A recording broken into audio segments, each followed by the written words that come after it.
Network. This is the Flex Network. Flex on them. Flex on everybody. This right here is the Flex Network. Yeah. Flex. Ladies and gentlemen, welcome back to the Flex Network. I am your host, as always, Flex Shane. You can follow me on Twitter at the Flex Network 1. I'm joined by Captain, my captain. You guys know him as Alan Seslowski. Alan, how are you, brother? What's up, my friend Shane? How are you? Are you enjoying your summer? You know, so I live in Calgary, and for anybody who knows the area, they know that we don't get extreme colds typically in the wintertime, but we also don't get extreme heats in the summertime. So I'm getting like my 2 weeks of nice weather right now. So I'm getting as much outside time as I can. I went for about a 3-hour bike ride yesterday, which I've got a 6-year-old. So the luxury to go on that sort of a length of bike ride doesn't happen very often, but I was able to take advantage yesterday, and yeah, I'm enjoying it. How are you doing, brother? You have a fascinating life, Shane. Fascinating life. What are we doing today on the podcast for football? Oh my goodness. Okay, so obviously today we want to talk about a recent Dynasty Startup draft that you and I participated in. Yeah, and just real quick, while we are going to talk about the Dynasty draft, we're going to go into the teams. It's going to be more. This is going to be a 10,000-foot view as well. So if you're listening to this podcast, this YouTube video, and you didn't take place in this draft, then Shane will tell you how to access the draft in a moment. But it's also good if you're thinking about going into a Dynasty Startup. We're going to talk about overall strategy as we go through the individual teams. Yeah, and you know what? Even over and above just actually specifically dissecting a team, I want to go through just particular players being drafted in particular spots, because in most Dynasty startups, there is a ton of trading. It would be impossible for us to keep track of saying, okay, this trade happened for these 2 picks and that sort of thing, and this player. But if we can identify certain players in certain rounds and say, okay, yes, we'd like that spot. We felt that they reached a little bit on there, or hey, this player is an amazing value. Then, of course, hopefully the listeners can actually take that to heart and say, okay, I feel like if I can get this player in this round, that's good value. And for the guys that are actually in the league, don't worry about it. We're gonna really take apart your teams and tell you how poorly you did anyway. So don't worry, you'll get some of that. Exactly. Right. So without further ado. Hold on now. Before we get into that, we do like to always have a little intro topic at the start of the show. And one of the reasons that I deemed you, Captain, my captain, to start this show is because we want to have a little fun conversation, just a couple players that we're basically taking a fantasy leap of faith with this season. So I call you the captain because the captain tends to go down with the ship. So who are some guys that you're taking a leap of faith on this season? Just maybe 1 or 2 guys. You can start with your first guy that they haven't really done much yet to start the season. He's not one of my players, but an example would be like a Darius Geis, who had a great draft profile, but entering now his 3rd year in the league, just hasn't really done much. And are you willing to take a leap of faith on a player like that, or are you all out? So do you want to get us started with one? Sure. Yeah, truth be told, I know you asked me to do some research on this. I did not, but I was I was testing. Who you flexing that? Like, come on, man. Well, have I ever come unprepared before? Don't I always deliver? Alan is so ingrained every single minute of every single day in fantasy football. He can do this shit off the top of his head. It really is kind of the truth, though. Like, in a sense, not that I'm, some all-knowing, but I do, all day I'm listening to podcasts, creating content. Like, I'm 24/7 living this stuff. And, I'm not saying I'm the greatest or even that 800th best at it. But all I'm saying is that I enjoy it and I know it. So here we go. To me, as soon as you're saying leap of faith, to me, this is how I took it. I took it as a high upside player that could easily be a top 5, top 10, top 12 at their position, but injury or situation has totally derailed them. And you've been disappointed in them multiple times. You've gotten little tastes of their upside. And are you going to do it again for a 3rd or 4th year? Okay. If we had this conversation about Devontae Parker last year, this would have been a great conversation. Okay. Absolutely. For me, this rings at the leap of faith guy that I'm getting in a lot of drafts is Will Fuller. Will Fuller I mean, I've put out videos on Will Fuller. He's become, self-proclaimed planting the flag for Will Fuller, has league tilting upside. I mean, Will Fuller, who could forget week 5 last year against Atlanta when he caught 3 touchdowns, had over 200 yards, and had 55 fantasy points. We've gone over this a million times. And then, in the past, you've paid a 4th round pick, you've paid a 5th round pick for him, and then you're disappointed. But anyone that could, and now on Houston, while DeAndre Hopkins is gone, taking his 165 targets with him, there's no reason that Will Fuller shouldn't be a 10 to 12 target guy. His, with his average yards per target is through the roof, and he's proven to have a nose for the end zone. I am going down with the ship. I am all in on Will Fuller in redraft leagues. I'm aggressively taking him in the 6th round where I need to. I love that. And actually, so Flex, Matt, and I are participating in one of these Scott Fishbowl satellite leagues. And the key difference between the satellite league and any of the other leagues is that the satellites are best ball. So we actually got Will Fuller in the 9th round. And we talked about it. I mean, we've talked about it before on this show. You've talked about it on the DFS Army pod. Will Fuller is a guy who, let's be honest, most of the time we're playing in competitive leagues, right? So typically that 9 to top 4 spots are quite bunched. They might be 1 or 2 actual wins apart, but the point differential is usually quite close. Will Fuller, you call him a league tilter. He's the kind of guy who can put up 40 points on a week and propel you from a 9th overall in your league to a 4th overall in your league. So you're going to win your weekly matchup, but you're also going to get projected or propelled up the rankings. So I love that. A guy that I've got my leap of faith on. He's entering his 3rd year into the league, but it's Baker Mayfield. So Baker Mayfield, y'all will remember, he was the rookie MVP, rookie of the year in his rookie season. But obviously last year he had what you would call a lackluster performance. But I would say, like, last year the Browns were overall dysfunctional. But this year they're doing everything in their power to make the surrounding cast around Baker Mayfield as good as possible. Now, one of the key things was, you're going to say, okay, Shane, they've got Jarvis Landry, they've got Odell Beckham, they have Nick Chubb, they have Kareem Hunt. What are you talking about? They don't have a good supporting cast. Okay, yes, you're right. They have solid weapons, but the key here is that they did not have a very good offensive line. Hey, by the way, you didn't put me in as a host. You put me in as a guest, and I can't talk Yang back to Michael Yeager, who in the comments is telling me I can't win championships. So, I interrupted you, Shane, but it was just to yell at someone in the live comments, and that's all. Mike, why you always got to throw so much shade? We're just going to go. All right. Okay. I'll get them later. Good. So, of course, one of the key things that obviously helps with any quarterback is really just getting that offensive line basically solidified. And they went out and they acquired Jack Conklin as a free agent, who was, you'll recall, the stud left tackle for the Tennessee Titans last year.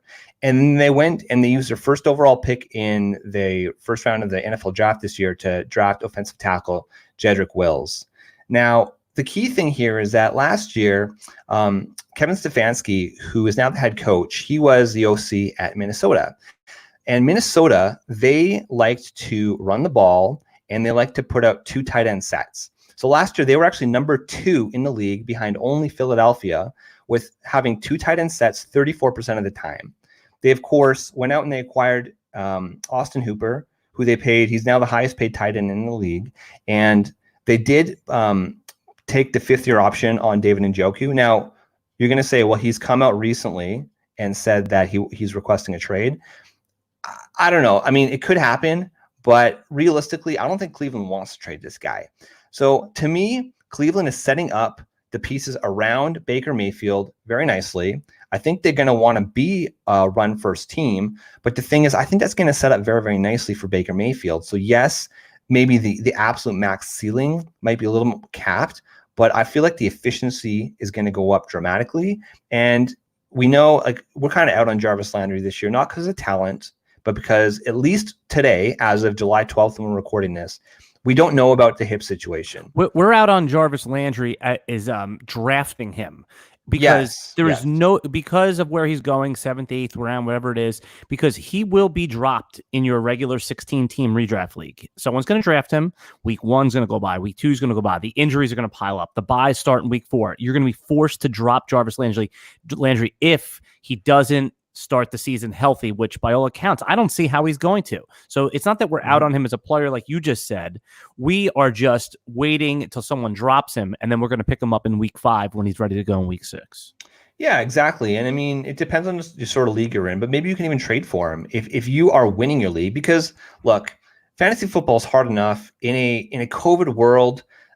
Those bench spots are going to be so freaking valuable. If you are clogging up a bench spot with an injured player that you drafted in the 7th round, that's going to be a problem. We want to win early so that when it is trade season, you are trading from a position of strength.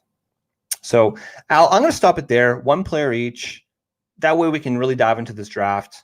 And okay, so if you folks want to follow along, you can go, and if you scroll down, you'll see that I included the link to Sleeper. So just go and copy and paste that link, and you can follow along the draft board. Just a little plug for Sleeper.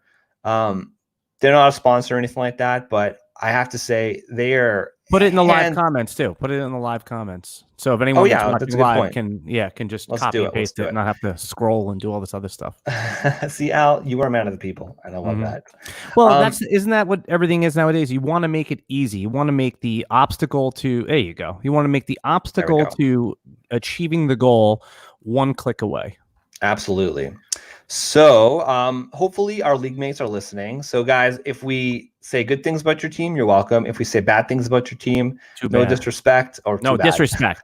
Much shade. You know what? Yeah, we're too damn nice here in Canada. Disrespect. Your team sucks. My team's the best. Al's the second best. Okay, Al. So I'm going to share this draft board so people who don't want to follow along should be able to see it. Mm-hmm. Put us. All right, and all right. See, it's all this stuff. It's gonna be hard to see right there. Here we go. Man of the people. There we go. Oh, you did put that in as an overlay. Yes. You told me that you had it as a background. I had both, Al. I'm learning from my ways. That's right. I'm learning from the best. Okay. Hey, what is that on your favorites? Is that that porn site that you have there on the favorites on the top? Pornhub? No. Oh, okay. Okay. For my favorites, people, I got Roster Watch, of course, because I want to see what you got. Is the GOAT. Who wants to see Shane's browser history? Does anyone want to see? We got playerprofiler.com, which I love. It's my go-to for all my player stats. All right. This story is becoming as exciting as when you took a walk with your kid, whatever you were telling us in the beginning. No, I wasn't taking a walk with my kid. I took a 3-hour bike ride because I didn't have my kid, Al. Come on now. Okay, got it. I fell asleep after the first sentence with that story. That was terrible.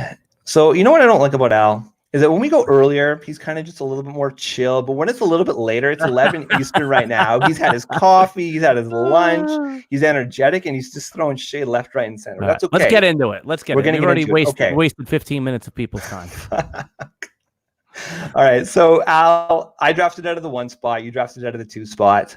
And first and foremost, I got an offer right off the bat to trade back 2 spots to the 103. This is important here. I'm underlining. I'm not pushing along now. Now we're getting into the real draft. This is the content that people have been waiting for. I'm just saying is that it seems like, and I've done a bunch of these dynasty startups. Every dynasty start, and it's ironically the first dynasty startup that I did this year. I had the 1-1. I wasn't even entertaining offers. I didn't even think about it. Like I just was like, oh, I'm taking Patrick Mahomes. But in every dynasty startup, without fail, it starts with 1-1's on the block. I mean, does that not annoy you? I mean, I think all picks are available at any point. Right, but people seem to there's always one guy that wants to overpay for 1-1. I just don't understand it. Like, why would, I'm going to have Patrick Mahomes for 10 years. Maybe it might be 4 good years, though. And then all of a sudden we're looking at a guy that's more like how Aaron Rodgers is right now. We don't know. I mean, it doesn't seem like it's worth overpaying for. Yeah, well, okay. So what happened was DJ Space Cowboy, he traded me his 2nd round pick, which would have been like the 2.3 or something like that. Yeah, 2.3. And he wanted to move up to get Patrick Mahomes. So I was looking in my head and I said, okay, listen, at the 101, I was considering Christian McCaffrey, Patrick Mahomes, Lamar Jackson. To me, those are the 3 guys that you want to consider. At the 1-1? At the 1-1, yeah. Had I kept that pick, I probably would have taken Christian McCaffrey, to be honest with you. 2 different builds. It's fine. Either way. Exactly. So I ended up trading back to the 3 spots. DJ Space Cowboy goes and takes Patrick Mahomes, the $500 million man. My God. Well, Congratulations, Patty Holmes. let me ask you this, though. You traded back to 3, but in the 3 spot, you took a quarterback and you didn't take Barkley. So isn't it, I mean, you really see that much of a difference in Dynasty between Barkley and McCaffrey, the fact that you pivoted off the strategy you said you would just engage in? I think that Christian McCaffrey in this skill set, honestly, I trust this is going to sound horrible, but I trust the Carolina offense just a little bit more. Christian McCaffrey stayed healthy. I know Saquon is a monster, but there's just, there's those little factors. And then, it's funny, a couple like hours into a draft, the thought process changes so often because you're going back and forth. A pick I make in 1 hour may change slightly because a lot of the times I'm so close. It's like a 50-50 type decision. It just depends. Okay, what did I read recently? How is the draft going? And where do I want to go from there? But no, you're right. Absolutely. Like Saquon Barkley, Lamar Jackson, to me, it's really a top 4. And yeah, but I'm just saying, you know what I'm saying? Like, yeah, I'm really just pointing out I'm just underlining the point that I just made. Mm-hmm. People get caught up in the name and in the rankings and not the tiers. And by all accounts, most people have those 4 players, the 2 QBs and the 2 running backs in a tier. But look what happened. You got great value by moving from the 1-1 overall, where most people would take Pat Mahomes, and then you move back to 3. And you said that at 1-1, you would take McCaffrey, but you have the choice of taking an elite running back or a QB, yet you went with the QB. And my point is, once you take the names off the jersey and you realize you just have elite QBs, the way to start these SuperFLEX drafts, you did the right thing. Even though in your mindset, you've been brainwashed. We all have. It's not just you, Shane. We all have. Oh, I got to take Pat Mahomes or Christian McCaffrey. No, you got to take an elite running back or an elite quarterback there. And you made, in my opinion, the right way to start a SuperFLEX draft with an elite quarterback. Okay, I appreciate that. I mean, so then the question comes to you. You took Christian McCaffrey at 2. Why didn't you take Lamar? Yeah, so great question. Now throwing it back on me. Yeah, so this is one of those diversity drafts for me. Like I've done quite a few startups at this point, and I've actually been in the top 4, 2 or 3 times. So this is one of those things where I said, hey, you know what? Let me do something different. It was one of those like, let me go off the rails type of draft. Let me draft. There's going to be so many players I'm wrong on that I've just avoided in all my drafts. I said, hey, let me take a few guys in this draft just in case I'm wrong about the guys I'm wrong on that I end up, So I wanted to start with a running back build. And look, and my quarterback suffered for it. My quarterbacks are a compromised Aaron Rodgers and Dwayne Haskins. I'm relying on as my QB2. I mean, that's quite a risky strategy in SuperFLEX. See, okay, I think you bring up a really good point, though, Al. These drafts you're participating in, unless you're just participating with a whole bunch of donkeys, they're going to be competitive teams, which means that you're going to be weak at a certain position. You cannot be strong at every single position right off the bat in your draft. That's why we love these dynasty leagues, because it takes time to get elite. And through trading, through the draft, that's how you really build your team. But right out of the get-go, it's pretty rare that a team is absolutely dominant. And you know what? Sometimes owners will mortgage away their future for today, which is, hey, if we're not trying to win now, what the hell are we trying to do? I say. Well, there are ways, and you make a good point. And the reason I interrupt you, Shane, is because there's 2 ways to do it. Like in a dynasty startup, you could try to win now, which we all want to do. But then there's something called what they call productive struggle, whereas you're drafting for tomorrow. And it is productive because you're drafting guys that maybe haven't hit peak value yet, and you're going to struggle. And then while your guys are struggling to get up to peak level, that you end up accumulating higher draft picks and more talent. So it's called a productive struggle. Okay. Yeah, I like that. I mean, dynasty, generally speaking, you hope that you're in a league for the long run, right? So yeah, it's important to have a team for today, but it's also just as important to have a team for tomorrow. But okay, so the first 4 picks, I think we've kind of hit on that. Right after that, at number 5 overall, Michael Thomas. I mean, how could you argue that pick? I mean, wide receiver, he's still young. We don't know the length of time with Drew Brees, but he was productive last year with Teddy Bridgewater. Can't argue the fact.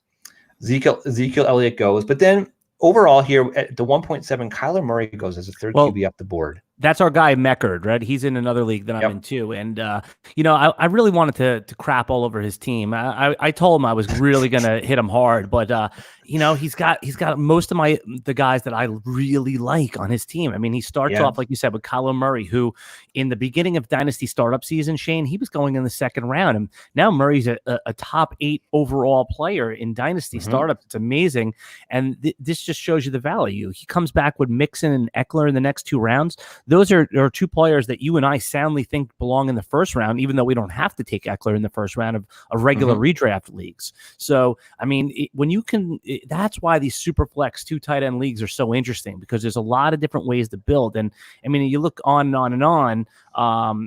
Meckard built a team just how you and I like to do it, with the right players, the right flow to his draft. He didn't push any picks, and look, he ended up with a juggernaut in that league.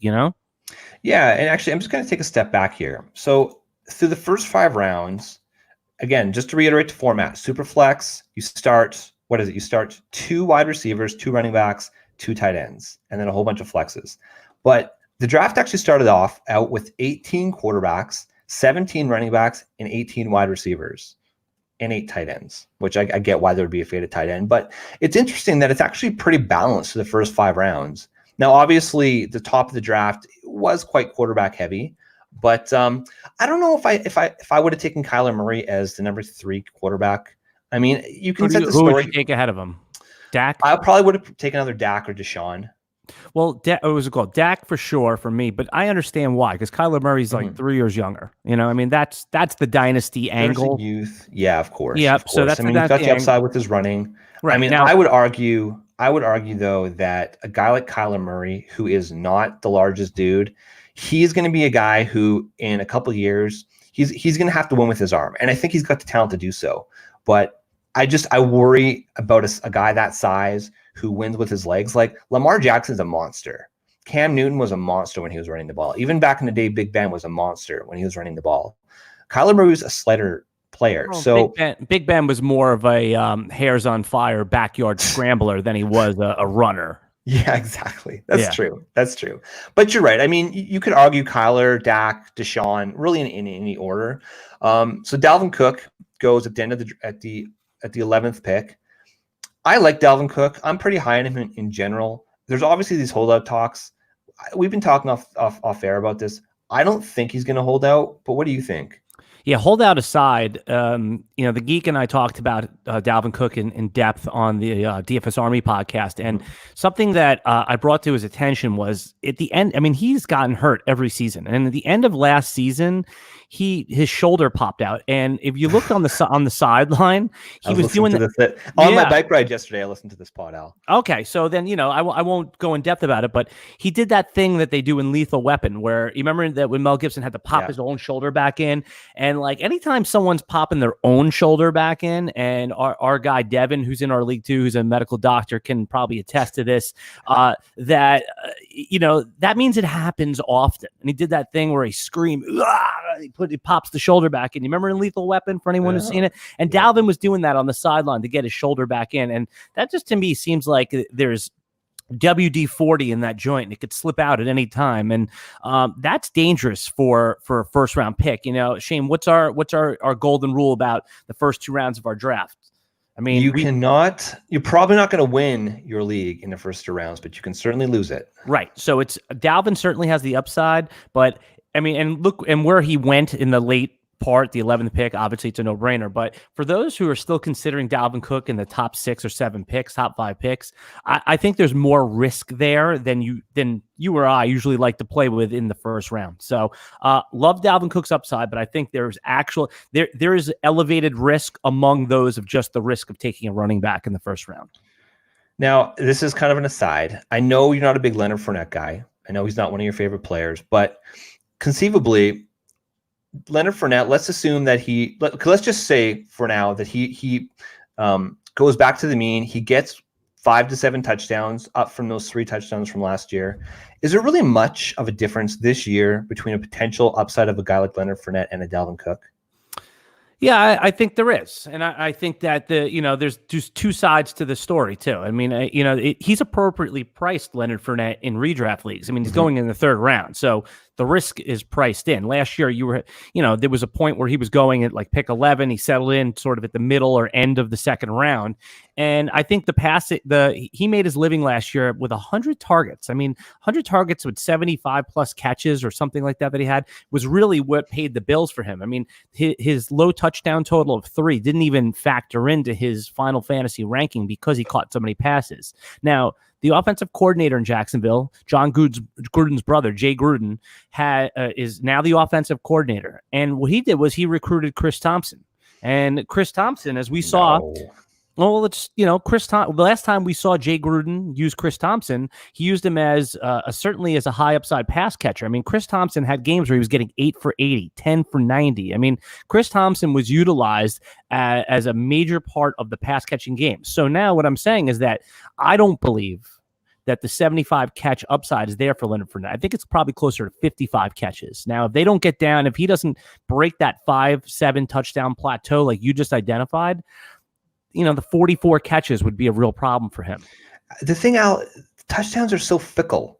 Alvin Kamara last year disappointed, but that's my point. Like 3 touchdowns is for how often Leonard Fournette touched the ball. 3 touchdowns, and we're not going to get off on a tangent on Leonard Fournette here. But no, we're getting you're talking about a better point though. The better point was look what the Saints. The Saints are a high octane offense that's often on the goal line. Do you predict that the Jaguars will often be on the goal line? No, but what I'm trying to say is if a guy like Alvin Kamara, who's in a high-octane offense, who is going to be on the goal line quite often, if his touchdowns can regress and he can disappoint fantasy owners, on the same token, Leonard Fournette, who's going to have opportunity after opportunity, Gardner Minshew, they obviously like. Now, you could argue that maybe Jacksonville is trying to tank for Trevor Lawrence. That's a whole different conversation on the side, but Leonard Fournette's going to get that first opportunity on the goal line. And you talk about Chris Thompson, the guy hasn't been able to stay healthy. He's I think he's 30 years old. Yes, he can catch the ball, but what makes an offense dynamic is when that running back is that dual threat where he can catch the ball, but he can also run the ball. When Chris Thompson is on the field, it's going to be in like 3rd and 8 situations where that they're probably going to have to pass the ball, but I think what's going to happen. Someone like Jay Gruden, he's a smart offensive coordinator. He actually maximized a lot of talent when he was over in Washington, and what some of the analytics, the advanced analytics, are really pumping out right now. And if you're an analytics geek or nerd, whatever you are, this is going to be old hat to you right here. But more and more teams realize now that passing on first down is optimal. Instead of running the ball. So I think you're going to see Chris Thompson out there on some first downs too. I wouldn't be surprised if they're down 10-3 and there's 2 minutes left, Leonard Fournette comes out of the game. Now, again, it's priced in. It's a perfectly good pick. Leonard Fournette could be fine. You don't have to pay a 1st or 2nd round pick for him. The upside. If Chris Thompson is on the field on first down, defenses know that they're going to throw the damn ball. If Leonard Fournette is on the field on first down, they don't know are they going to run the ball? Are they going to throw the ball? There's just a lot more options. But okay, we're going on a tangent here. Let's get back to this draft. Do you want to grade these teams? Is that what you want to do with these guys? How do you want to handle it? Yeah, we could do that. I mean, there hasn't really been too many post draft teams. Do you want to? We can do that. Do you want me to pull up the teams and then? I got it right here. I'm good. I could see it. All right. So I got to pull mine up in here. So I'm going to leave the draft board on here, and I'm going to pull up the team because I don't have it in front of me here. But obviously, who do you want to start with? No, we're not going to grade ours. Let's start. I mentioned Meckard before, so let's start with him. He's team 7. All right. Okay. Meckard. Okay. You don't have to go through each player. You can just kind of give the highlights, I guess, of his team. And I'm just going to read off some starting lineups here. So again, at SuperFLEX, so at QB, he's got Kyler Murray and Drew Brees. He also has some old veterans, Roethlisberger, Rivers, Taylor, but we're not going to really count those. So he may be in trouble down the road if he's not able to acquire QB. Exactly. So at the running backs, he's got Joe Mixon and James Conner, which, I mean, that's a pretty outstanding combination. I think we're both high on Joe Mixon this year. At wide receiver, he's got Cooper Kupp and Tyler Lockett, which I love. He's a little bit weak again at tight end. He's got Jared Cook and Jay Sternberger. Sternberger could be good. Everyone's going to be weak somewhere, right? Yep. Marvin Jones, he's gotten the flex. AJ Green, he's gotten the flex. So right off the bat, I think there's just, I don't know, man. I would give this team a B-. I love Cooper Kupp. I love Tyler Lockett. I love Joe Mixon. I love Kyler. I feel like he's going to be in trouble sooner rather than later at quarterback. And he's going to be in a 2 tight end league. You want dominant tight ends, at least one. And Sternberger and Cook just doesn't instill a ton of confidence in me. Yeah, I mean, I like his team better than you do, obviously, and I'm going to give it a rock solid B+, tilting on an A-. But we're not that far. Okay. Yeah. I mean, okay, he nailed the draft, the rookie draft. He got DeAndre Swift and J.K. Dobbins in the rookie draft. So good. That's going to shore up his running backs. He's going to win with those running backs. And my guess is that he's probably going to be rocking those running backs out of his flex spots. So he's going to be coming at you with 4 running backs. So all right, you know what? You already gave him his grade. It's too bad. Don't backtrack now. You crapped on his team. Move on. All right, let's move over to our guy picked at 10, Devin Leland. He went. Devin. Yeah, I'll run through it too, just so we can just do this with a little speed. It's SuperFLEX. So at pick 10, it seems like nobody wants to take Deshaun Watson. People are kind of. It just falls to him. So he went to Deshaun Watson, Baker Mayfield, Kittle, Godwin, Juju, and Odell Beckham. And then, he went a little bit older at running back. He waited and took the stinky cheese running backs, the guys that nobody wants. You get Le'Veon Bell in these SuperFLEX drafts in the 7th round, Matt Breida.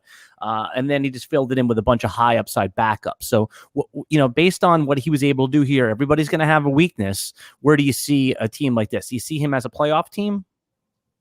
Well, okay, so let's take a step back here. So his quarterbacks, he's got Deshaun Watson and Baker Mayfield. Baker, we just discussed it. I'm high on Baker Mayfield. At wide receiver, he's pretty stout with Chris Godwin, Odell Beckham. Well, we just went through the lineup. Yeah, but then of course he's got like the stud George Kittle, which in a league like this, I mean, having a guy like George Kittle, it's absolutely dominant. I would give him a B. I'm more comfortable with this team. Is it a playoff team? I think he's going to be right on that bubble. I think he's going to be right on that bubble. Big bubble for you. Like sorry, B plus means and a B is like a bubble for you. That's right. Yeah. Are you? Can you hear me? Okay, you're starting to break up a little bit on my end. I can hear you. Okay. Cool. We're gonna. I'm breaking up. Yes. Okay. So I want to go in and do DJ Space Cowboy because DJ, he's a pretty cool guy. We've gotten to know him throughout the draft. He's a pretty cool guy. Another guy who kind of nailed the rookie draft, but here's his team. DJ loved trading around. So he's got Patrick Mahomes, and Sam Darnold at his quarterback position. He's got Josh Jacobs. He picked up Clyde Edwards-Helaire in the rookie draft. He's got Leonard Fournette, who, again, I'm higher on. He's got Mike Evans and Jerry Jeudy as his wide receivers. Noah Fant and TJ Hawkinson, which 2 massive upside tight ends. And he's got Smokey John Brown in his flex spot right now. I like this team a lot, actually. I'm going to say a B+ for his overall draft. Wow. What would you say? I think someone like Pat Mahomes can Al, we're getting really bad feedback from you. Tight. You might want to refresh and come back because we're losing Al here. So, okay, I'm going to keep talking here. I would give his team a B+. I think that it's a win now type of team. Mike Evans, we know with Tom Brady, he's got that upside. Patrick Mahomes, as I think Al was saying, he's got week winning upside every single week. If Mahomes stays healthy, he absolutely has a potential to potentially put up another 50 touchdown season. So I absolutely love that. I give it a B+. I'm not sure where Al was going with that, but we are going to then move on to Balls Deep Fanta. Balls Deep Fanta. Okay, so he's starting off with his quarterbacks. He's got Kirk Cousins and Matt Stafford. So not really sexy, but Matt Stafford, man, he was trending to be the number 4 overall quarterback through 8 weeks last year. And he has massive upside, but the problem, of course, is just the fact that there is so much risk associated with a back injury. I worry that if it gets flared up again, we're not going to see Matt Stafford actually go and finish this season as getting the full 16 games in, which worries me a little bit. But he also has Alvin Kamara, Chris Carson, and we just talked about Alvin Kamara. Just like I think that Leonard Fournette can regress back to score more touchdowns, so can Alvin Kamara just as easily. Chris Carson, he is dealing with the hip issue. he's expected to be back for week 1, but we don't know definitively if that's the case. So right now, as of today, yeah, I think Chris Carson's a guy. But as an aside, Carlos Hyde is a player that I think that if you guys can get him late in your draft, he's going super late. He's in a lot of leagues, he's going undrafted. But Al participated in a high buy-in league just a couple weeks ago, and Carlos Hyde went in the 11th round. So these sharp players are on Carlos Hyde, and I think that if you have Chris Carson, you should consider. I mean, that's the type of player that you should consider handcuffing with. And we like DJ Dallas, but Carlos Hyde's going to have the first opportunity if anything happens to Chris Carson. And I would definitely recommend going and picking up Carlos Hyde. So at his wide receivers, he's got the stud AJ Brown and Julio Jones.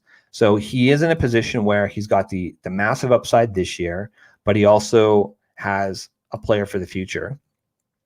Dallas Goedert, who is the future tight end for Philadelphia, as well as Eric Ebron, who, look, Ebron's not sexy, but if Ben is back and Ben is healthy, then you can argue that he's going to have his weeks. So in a 2 tight end league, oftentimes that second tight end is going to be a little trashy. You're going to have to just live with that it is what it is. Now, in his flex spots, he's got Kareem Hunt, who's got massive upside. He's on a 1-year deal with Cleveland, and he could be the RB1 and smash as a top RB1 if anything happens to Nick Chubb. So I love Kareem Hunt. And, of course, Tyler Boyd. For anybody who's followed us for a long time, they know that I am a big lover of Tyler Boyd. I don't think he's going to get the same number of targets that he got last year, but the upside is massive for Tyler Boyd. He's still young.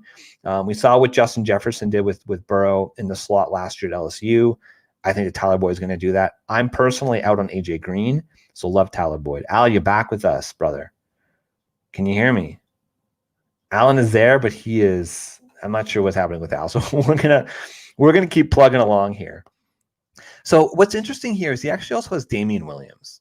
And the thing about Damian Williams is that people are pretty much running him off this year. But I would say that he was probably the MVP of the Super Bowl last year and not Patrick Mahomes.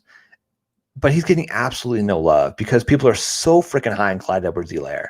Now, again, long-term outlook for Damian Williams isn't great, but for this year, again, if we're playing for this year, he's got guys like Julio, like Damian Williams.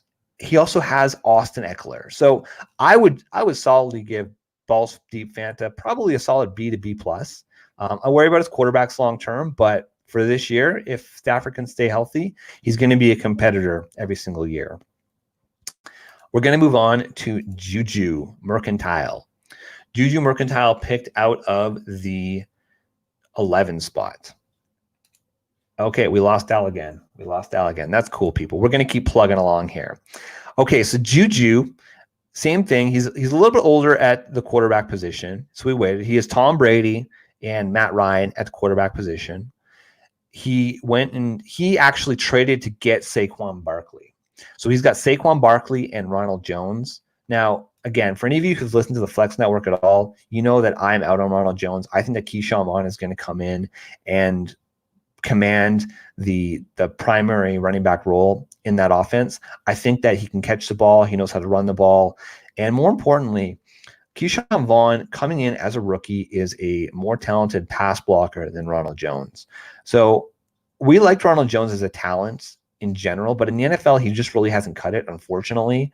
And he's had his opportunity. I think that they're going to let Keyshawn Vaughn come in. So I don't love Ronald Jones, but in a deep league like this, it's not the worst. But where Juju is going to win is with his wide receivers. He's got Devontae Adams, DK Metcalf, T.Y. Hilton, who he's getting up there, but he's still going to be Phillip Rivers' #1 target, and Julian Edelman. Same thing. He's getting up there, but he's going to be a #1 target. He's got Darren Waller and Robert Gronkowski at tight end. I feel like the room is kind of split on Gronkowski, but his ADP in just redraft leagues is typically reflecting that, as he's about the 7th or 8th tight end coming off the board. Personally, again, y'all know that I am a Patriots fan. I am still not very high on Rob Gronkowski. Sorry about that. Hey, you sound crisp and clear, brother. There you go. So I gave We are currently on Juju's team, but I gave Okay. Balky Fanta a B+ for his team. I mean, it seems like you're giving everybody a B+. I mean, it's I give a B-. That's true. That's true. That's true. Yeah. Yeah, you know what? It's funny too. I also probably get easier with my grading as I go along, right? Yeah, it's I mean, it's relative. So could you just pop that back in the private chat, the link again? Because it disappeared from me. Absolutely. There you go. So you were on Juju Mercantile's team? Yes, we're on Juju's team. So we're going through it. I think that how Juju is going to win is probably in the wide receiver room. He's got Devontae Adams and DK Metcalf and T.Y. Hilton and Julian Edelman as the starters right now. And in PPR leagues, again, they could have their massive upside. They've got just because they're kind of like the main guys on their team. I love N'Keal Harry, but right now it's Julian's team. And really, I mean, he's a veteran presence and on the offense, and he's still going to continue to feast. And T.Y. Hilton, my God, if he can stay healthy, I think that he can absolutely step in as the Keenan Allen role and become a favorite of Phillip Rivers. So yeah, well, you know what it is? T.Y. Hilton is speed. I mean, speed doesn't go away. You don't get significantly slower. Some of the tools stop working, but that straight line speed is great. And he's only 31 years old. That's not old. I was thinking about it as I was trying to sign back on. Maybe a more efficient way to do this is when you go for the rest of the teams. What we'll do is we won't go through their whole team. What we'll do is we'll do their best pick, what we think their worst pick is, and then you'll give them a grade. This way you can snap through them. Okay. Because to go through each team would be, painstaking for the listener. Okay, we can do that. Right. Okay, so who you up to now? All right, we are on Weebar, who is the commish of the league. Okay, so Weebar was picking out of the 1.5. All right, so here we go. So you guys at home are looking at it. So you could see, and if you're listening on the audio cast, go and look at, when you get a chance, but we're just going to give you his best and worst pick, his best values. And it sticks right out to me where that is for him. So you tell me. Yeah, his worst pick of the draft. I mean, you know me, there was in the beginning of draft season, the guy that's on every single one of my teams is Sony Michel. Mm-hmm. Sony Michel was going in the 8th round of single QB leagues, and he was a starting running back. He's already hurt, and there's signs pointing that he could start any of the offseason training and maybe even the season on PUP. I am completely out on Sony Michel. He's 26 years old. Think about this. In the Dynasty, where he went in the 8th round here, I know that you're looking for running backs at that point, but I'm just totally out on him at this here, and I'm sure, he could have a good season, but he doesn't catch passes. They have James White. It's a new quarterback. I just don't see it with Sony Michel. So his worst pick to me is the 8th round, taking Sony. There was plenty of other running backs at that point that I would have considered, even some of the high upside backups. I mean, Kerryon Johnson went a couple rounds later. Darius Geis went around later. There's just no way. His best pick, I would say, in a 2 tight end league is getting Zach Ertz in round 3. I know that's an early pick, but in a 2 tight end league, Zach Ertz continually gets 80 catches. Last year he had over 100, and I mean, just double. If it's a 1.5 PPR, I mean, that's like 140 catch receiver, or 160 catch receiver in a double PPR league. Those are the ones that stand up for me. How about you? Yeah, you kind of nailed it. We talked about Sony Michel, and one of the things that I try to do when I'm drafting is I think about, okay, if I'm drafting in the 8th round, those are still some pretty valuable picks. And I'm asking myself, when I choose this player, one, is he solid today? Can I start him on my team today? Sony Michel, flex at best, right? You're probably going to have better options. But more importantly, is this guy's value in a dynasty league going to increase, or is it going to decrease? Now, we don't always know for sure because anything can happen. But realistically, Sony Michel, is his stock, is his value going to increase this year or decrease? I would argue it's going to definitely decrease, right? It's already low, so it's decreased from now. I mean, I think just the opposite. The only way it can go is up because it's so low right now. You could argue Sony Michel is a starting running back today. I'm not going to say by mid-season that Damian Harris isn't going to take over that backfield. and James White. No you know one's what I'm saying? If we go by past how New England's handled it, no one's taking over that backfield. It's going to be, it's Damian Harris is going to contribute. Rex Burkhead is there; he'll contribute. James White, we know what he could do. And then, it's possible that who's the guy that plays on special teams that one or 2 weeks a year always gets some. What's it, Bolden? Is he still on the team? Oh, Brandon Bolden. I actually don't remember if they were. Yeah, I think Bolden's still on the team. Yeah, I mean, he's the Jeff Wilson of that team. He'll come up for 2 weeks and dominate touches. So Rex Burkhead's still there. Rex Burkhead I mentioned took a decrease in his contract. Oh, you did? Okay, my apologies. So he took a pay cut to stay on the Patriots team. So Sony's a non-pass catching running back in a multi-committee that's often injured. We're out. What do you think about Todd Gurley in Dynasty? Yeah, I mean, he's one of those, there's a bunch of stink cheese running backs, guys that have tons of warts on them, that once dominant, and they all go in like the 5th and 6th round. The James Connors, the Todd Gurleys, Melvin Gordon to some extent. He's got a little less stink on him. David Johnson would be the opposite end where he's got a lot of stink on him. I think Todd Gurley's clearly in that tier. I mean, he's got no competition behind him. He's got the offense all to himself. He's in a good offense, but no one will be surprised if by week 3 or week 10, Todd Gurley is not playing football or he's a limited workload. So I'm gonna call Weebar's team the Stinky Cheese team. He's got David Montgomery, Todd Gurley, and Sony Michel. That's the Stinky Cheese team. All right, Al, we're gonna move on to Renuli. So Renuli chose out of the 1.6. You go. What's his best pick and his worst pick? I would say that his best pick, my favorite pick that he got was Allen Robinson at 4.7. I mean, you could talk about Travis Kelce at 2.7, but that's right around where he's going. I feel like Allen Robinson, he's an absolute steal. I've got him projected as a top 10 wide receiver this year. Chicago doesn't have a ton of other options. Anthony Miller we like, but he just hasn't been able to stay healthy. Can he take another step forward? Maybe. I don't know if you think Nick Foles is going to start or who you think is going to start. Yeah, I have a definite opinion on that. I think that it's almost an absolute certainty. I would call it a 95% chance that Mitch Trubisky is going to start, but I think that it's going to be one of the shortest leashes you've ever seen. Do you remember Deshaun Watson's rookie season when they started Brian Hoyer, and then by the second series or third series, Deshaun Watson came in? I think it's going to be like that. It's okay. We've invested in Mitch Trubisky. We've made a fool out of ourselves, and everything we did, we got it all wrong. This is it. The first pick 6, he's gone. But he is going to start.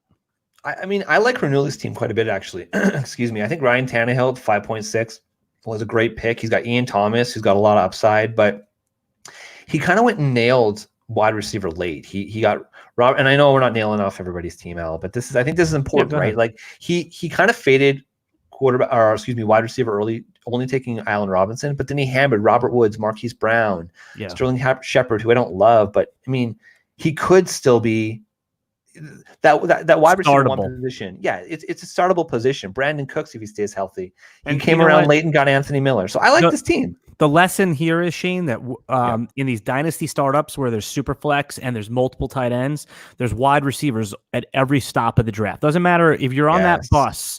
Doesn't matter which stop you get off. In redraft this year, it's very popular to go running back early and fade the wide receivers. But then the wide receivers do tail off. What we've noticed here in these SuperFLEX leagues is that every step of you can dip into the early round receivers, you can dip into that AJ Brown, Terry McLaurin tier, and then even the later tier, the older guys that look like they're solid, the ones you just named, Cooks, Woods, Thielen, Will Fuller for upside. Every step of the way, you're going to find receivers you like. Absolutely. We're going to move on to Mike's team.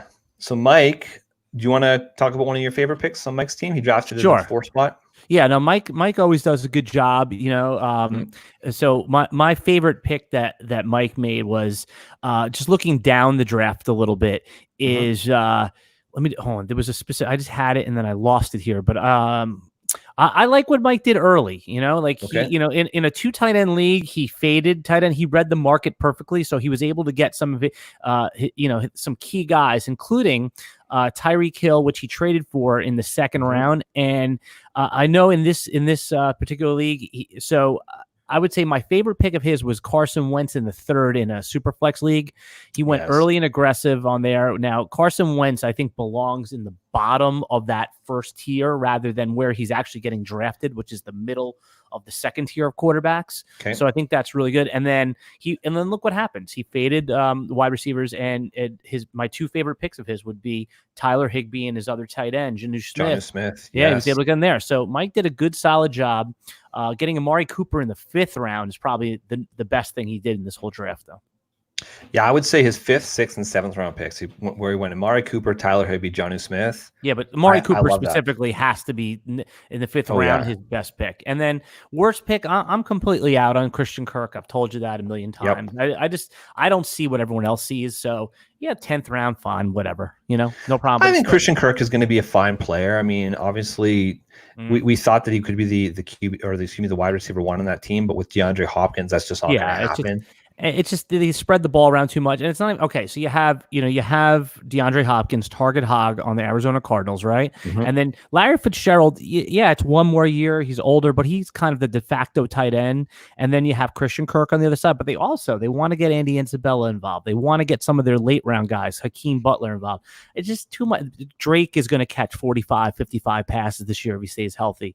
I just don't think there's enough consistency I'm goosey about DeAndre Hopkins as a late first round pick. I mean, yeah. All right, there's just some question marks there, but I think a guy that I like that he got in the 21st round was Mike Boone. So he took Dalvin Cook in round 1, but he got Boone pretty late. And I think you and Geek were talking about this on the show yesterday. Are we absolutely convinced that it's not going to be a bit of a timeshare between Alexander Mattison and Mike Boone? Like, people forget. Well, maybe not DFS players. Yeah, but no, right. But Geek, you said it yourself. Geek is like, oh, yeah, Alexander Mattison, he's the locked-in handcuff. It's not so fast. I think you're smart to point that out, that it's going to, Boone will be a significant player if Cook misses time. That's a really good late-round pick that you pointed out there, Shane. So there you go. It's all about getting that late-round value. All right, we have 2 more teams left. Okay. 2 more teams. We're not going to grade our own teams. RMG. Okay, so RMG chose out of the 9 spot. He started off his draft with Dak Prescott and Russell Wilson. What do you think? What do you think about Wilson going as the right in that locked in second round, locked in QB5 in these drafts? I mean, I for one don't like him there, but what say you? I have kind of come full circle on Russell Wilson. I was never a big Russell Wilson guy, but the last 2 years, he's elevated up my draft board, and we were talking about this. We're working on the draft kit for DFS Army, and I was having a hell of a time deciding if I wanted to put Russell Wilson as the number 3 overall quarterback. Spoiler alert, I went with number 4 overall for this year. So I love it. I mean, I don't hate it. I would take him over Josh Allen. You have Dak 3, Russell 4, and then Kyler 5 for a redraft? I have Deshaun 5. Deshaun 5, Kyler 6. Okay, yep. No, I want to see Kyler do it again. That's fair. Because right, would you be shocked if Kyler Murray has a Baker Mayfield like sophomore slump? No, I wouldn't be surprised. I wouldn't. Yeah. I mean, look, he's got the pieces around him, and I trust that he probably won't. But anything's possible, and so I just want him to do it again. I want him to do it again. I want him to stay healthy through a full season, which he did. I just want him to do it again. But I like this team a lot, actually. At wide receiver, he hammered it hard between rounds 4 to 6. He went Kenny Golladay, Cortland Sutton, and Terry McLaurin. He nailed it. I think he nailed the wide receivers. I love his wide receiver core. To me, that's probably his favorite. He got our boy Will Fuller in the 10th round. He's a little bit weak at tight end, but again, you can't be strong at every single position. So he's got Hayden Hurst and Irv Smith, which isn't horrible, right? But I think he's going to win in the wide receiver room, and I like Russ. I like Dak. He's got 2 young guys, relatively speaking. Russell's older, but Russ is the kind of player that can play till he's 35, 40, like 40, right? Yeah, I'll like Russell Wilson a lot if they sign Antonio Brown. Oh, baby. That'll be awesome. Yeah, if it's the same old, they're just going to run, and you'll have big spike weeks from Russell Wilson, and then you're going to have weeks where he actually loses you the game because he gets you 12 fantasy points. That's what I don't like about Russell Wilson. He has the upside of a top 15 SuperFLEX pick, but he has the downside of a middling guy. So I'd rather have for my QB2. I want something steady. I never want to lose because of my QB2. The thing I love about Russell Wilson, and now their offensive line isn't the best. I would call it a middling offensive line, but he actually led the league in pass percentage in a clean pocket last year. So, I mean, Russell Wilson, I just think he's an all-around great quarterback. So in Dynasty, yeah, I would still, in a SuperFLEX league, I still would have him as a round 2 quarterback. So, by the way, circling back, I was just looking at the comments in the live thing. When we were talking about Deshaun Watson getting the early, put in early after the second quarter, Yeager said it was Tom Savage. It wasn't Tom Hoyer. Savage, right? Right. That's a good callback. Yeah, that's funny. There you go. All right. So last but not least, we're going to talk about our Diamonds team. Our Diamond chose out of the 12th spot. Robert Diamond.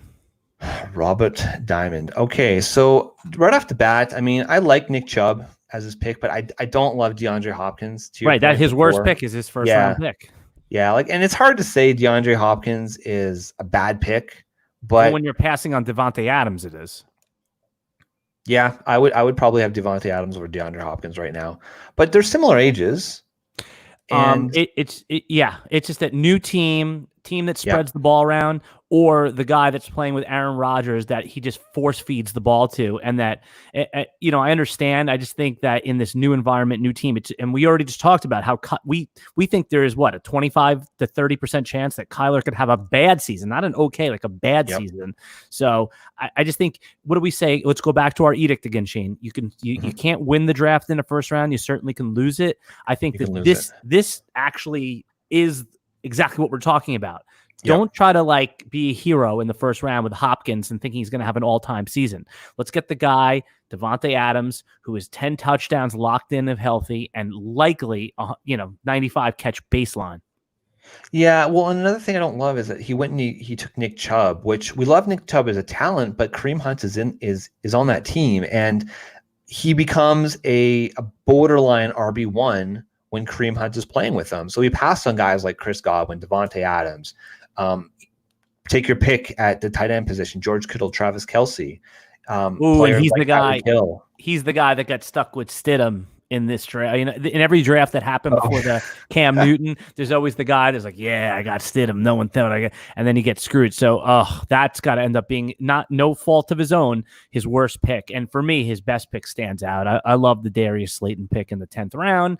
Unbelievable value there. Darius Slayton, you and I both agree, has the makings of a number one receiver. But the problem with Slayton is that I think that some people are ignoring, it's priced in already, is that he was a 5th round pick. Like, if he has a down 4 games, he could be written off and pushed to the side. They're not going to try to continue to get, if he has 3 or 4 bad games in a row, 3 catches for 38 yards, he could just be toast. They're not going to force it. But I think it is worth saying, though, that the way that we did the rookie draft was just reverse standings, which means that Diamond did get the 101 overall in the rookie draft, where he took he took Joe Burrow. Yep. So, he did solidify that up. Fair enough. Ended up trading somehow to get Jonathan Taylor. I don't even know how the hell he got Jonathan Taylor, but he made it up in a rookie draft. Gave up his firstborn, pretty much. Pretty much, exactly. So, to be honest with you, so Diamond is another one of the, he's a co-commish in this league. I don't love his team. It's probably one of the weaker teams, I would say. So, that's kind of where we're at, Al. I will admit, I actually quite like my team. I quite like your team. And, maybe that's just bias, but overall, it was a fun draft. Great group of guys. You invited me to this league, and it was a lot of fun. I think it's going to be very competitive. And I think that's the key to these drafts is, when you're getting in, even with a bunch of strangers like on Sleep or something like that, feel out the room a little bit, ask some probing questions, and you want a good. Listen, you're not going to get rich on doing these $40, $50, $75 leagues. That's a sound investment, especially in times where people aren't working, but you want it to be a good experience that you're going to be in for the long run. So again, I don't know exactly what the right question is, but trust your gut. And this one right off the bat was, guys talking smack in fun ways, talking about their teams. There's always going to be a few guys in there that know each other. And, that's what the Sleeper app has done really well, is they built a community of people. It's more of a social app that, we happen to play football on it, So we got lucky because you can easily be in a league with a bunch of numbskulls like we are with our Dynasty Dirtballs League. That's right. I think what's funny about this league is that the only guy that I know in this league is actually you. You said, hey, Shane, we're starting up this new dynasty. So you invited me to this league, and you've played with a few of these guys before. So I knew that they were good people. I've joined some other leagues where I didn't know anybody. And look, it's fun to do these drafts and stuff, but it's on an old archaic platform. They use Fantrax, and I hate Fantrax so much. So I just find the interaction that Sleeper provides with the chats, with just the updates that you get. You see when people make different acquisitions. You see when people make trades. It's always spurring conversation. Whereas you have to go and you got to check your email with Fantrax. You got to log in through your browser, and it's kind of archaic. So Sleeper's made the whole Dynasty game more fun. And that's the bottom line, right? Why we play? You're right. We're not going to get rich playing these fantasy leagues. We want it to be fun, and Sleeper does that. Having a good group of people in it makes it even more fun. Free commercial for Sleeper, huh? I love Sleeper, man. If Sleeper wants to sponsor this podcast, I would do it in a heartbeat. There's I'm gonna since we're doing free plugs, I'll even give a shout out to our other friend. You see me talk about Zap Draft online, and I think these guys have a shot. Zap Draft they're trying to fill the void left by the Draft app for best ball. And again, it could be good. It could sputter out, but I personally have talked to some of the guys creating the app. I've checked out their promotional stuff. These guys have more than a pulse. Check out our friends over at Zap Draft on Twitter. Check out their promotional video. They are modeling the best ball app, the $1 draft, $3 drafts, all these different type of things based on the Sleeper model. And not that they're copying the model, but they're making it more of a social experience. Oh, and you're going to play best ball on it. Right. No, that's an awesome thing. So speaking of plugs, Al, where can the good people find you? At Alan Seslowsky on Twitter, AlanSeslowsky. Give me a follow on Twitter. If I put out fresh, free content every day. I interact. I do start sits, all that kind of stuff. If you have a question, you're in a startup draft, I have no problem saying, hey, this is what I would do. Then you could do the opposite. And if you're on Instagram, Alan Fantasy Football. And then I'm also on TikTok with my name, LinkedIn with my name. But I spend most of my time on Twitter and Instagram and definitely TikTok. And of course, you're contributing at DFS Army. We are contributing with the draft kit. So Roster you can Watch, go check it out. Do my Roster Watch. Yeah. Absolutely. Yeah. So rosterwatch.com. So he is a man of the people. Guys, go give Alan. I was going to say, tell them where you are, because you have been a major contributor this season to the DFS Army draft kit as well, which is now live. You go to DFS Army, click on the season long tab. You can see Shane's rankings. I'm going to plug for you right now with detailed write-ups, some great analytics and numbers in there. And if you get in to join DFS Army in our Slack chat in our season long room, which, by the way, this is the time where it's going to start to heat up. So you got to stay in there now. And you can ask Shane questions at Flex Shane. He'll tell you why that he ranks certain players higher, why in specific situations, and he's a numbers guy, so he'll be able to pull some numbers on you. So come prepared when you talk to Shane. That's right. So of course, ladies and gentlemen, you're listening to the Flex Network podcast. If you like what you're listening to, please like and subscribe. Please rate and review us on Apple Podcasts or wherever you're listening to this podcast. Comment on the video in the comment section in YouTube. We will come back and we will respond. Please give us a thumbs up, or if you hate us, the thumbs down. Hopefully not. If you do, just tell us why. It really helps. It really helps get our names out there. We're doing this for you guys, and we're doing this to hopefully help you guys win your leagues. We've been successful. We feel like we give out some of the best advice in the industry, but we're not the sheep. We're not going to follow every single take. We've got our own unique takes. We are ramping up. We're going to continue to do at least one show per week, of course, but you can interact with us. If you're a part of DFS Army in the Slack chat during the season, we're probably going to be doing 2 shows, including we're definitely going to be doing a live start sit every Sunday morning. So there's going to be nothing but content. We're just getting started. For those of you who are just getting back into the fantasy football season, we never left. We've been doing best ball since February. So we are here. We're ready. We're prepared. Give us a follow at the Flex Network 1 on Twitter. And hey, we're going to help you guys flex on your leagues. So for Flex Matt, for Alan Seslowsky, I'm Flex Shane. We are the Flex Network.